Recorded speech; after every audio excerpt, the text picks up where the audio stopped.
There's a moment most INFJs know intimately. You're in a conversation, someone is explaining their brilliant plan.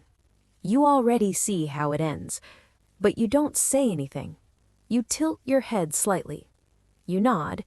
You let them keep talking. And they walk themselves straight into a future you predicted 5 minutes ago. Here's the uncomfortable question. Are you wise or are you hiding? Because there's a difference, and most INFJs never learn it. The internet loves to tell INFJs they're secret chess masters, quiet strategists, social ghosts, Clark Kent with X-ray vision. And yes, your pattern recognition is real. But what if that strategic invisibility isn't just intelligence? What if it's protection? Because the same mechanism that makes you perceptive is often the same mechanism that made you careful. And careful is not always powerful. Sometimes it's scared. We'll come back to that. Let's ground this. INFJs lead with introverted intuition, NI. NI is not mind reading, it's pattern compression. Your brain takes micro signals, tone shifts, inconsistencies, energy fluctuations, and rapidly builds a predictive model. You don't consciously analyze everything, you feel the trajectory. That's why when someone lies, it's not the words that bother you, it's the direction. Add auxiliary FE, extraverted feeling, and now you're not just predicting outcomes, you're regulating emotional temperature. You see the tension before it erupts.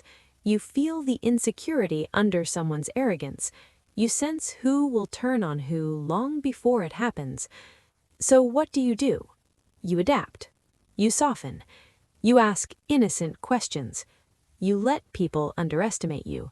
Not because you're manipulative, because you're preventing escalation. Here's the micro hook.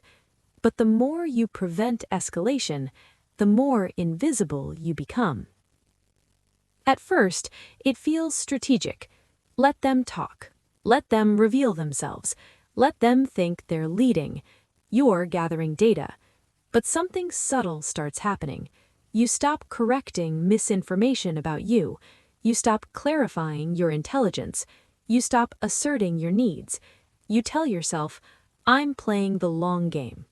But the long game slowly becomes self-erasure.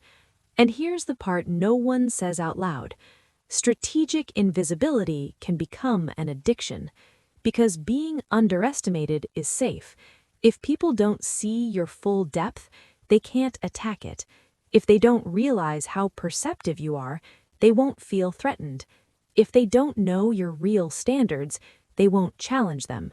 Safety becomes more important than recognition, and slowly, you start performing harmless.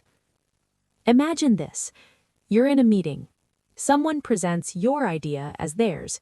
You notice immediately. You see who looks uncomfortable. You catalog who stays silent. You smile. You say nothing. Later, someone tells you, you're so unbothered. I admire that. But you weren't unbothered. You were calculating. And calculating is exhausting, because while everyone else moves on, you're carrying a psychological spreadsheet in your head. Who can be trusted? Who can't? Who owes what? Who revealed insecurity? Who revealed ambition? You call it awareness. Your nervous system calls it vigilance. That's the shift.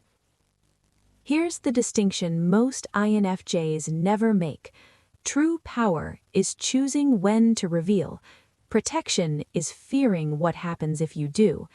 If you stay silent because it serves a larger strategic outcome, that's power. If you stay silent because confrontation feels unsafe, that's protection. And protection, when chronic, turns into identity distortion. You begin to forget who you are without the mask. You become the safe one, the understanding one, the non-threatening one. But who protects you? Who sees you? Who challenges you? No one. Because you trained them not to. And here's the paradox. The more you let people underestimate you, the more they actually believe it. There's a neurological cost to this. When you consistently suppress authentic expression to manage external harmony, your stress system remains mildly activated. You're scanning, filtering, modulating. That constant modulation leads to burnout, not because you're weak, because your brain is running predictive simulations all day long. Over time, resentment builds. Not explosive resentment, quiet resentment. The kind that whispers, "No one really knows me." And the most dangerous moment for an INFJ isn't when they're angry, it's when they detach. Because once you've psychologically mapped someone and decided they're not safe for the real you, you don't fight, you disappear. Door closed. Not out of cruelty, out of depletion. So how do you keep the gift without losing yourself? 3 shifts. First, differentiate intuition from fear. Before staying silent, ask yourself, am I choosing this or avoiding something? If the answer is avoidance, your growth is on the other side of speaking. Second, strategic revelation. Instead of full invisibility or full exposure, reveal 10% more than feels comfortable. Correct small misperceptions. Claim minor credit. Voice small disagreements. You don't need to dominate, you need to exist. Third, build one space where the mask is fully off. One relationship, one environment, where you are not the emotional manager, not the observer, not the strategist. Just human. Because if you never experience being seen without performance, you will slowly disconnect from yourself. At the beginning, I asked, are you wise or are you hiding? The answer is this. INFJs are capable of extraordinary strategic awareness, but wisdom is not silent superiority. Wisdom is calibrated visibility. It's knowing when to step back and when to let yourself be fully seen. Because the ultimate long game is not winning unseen, it's being respected without needing to disappear. And that requires one final courage, letting people realize you were never naive. You were just deciding. Do you resonate? I would really appreciate it if you could hit the like button and subscribe to my channel. Let's raise the awareness of our INFJ existence together and get understood by more people. Thanks for watching till the end. I will see you next time. Take care. Bye-bye.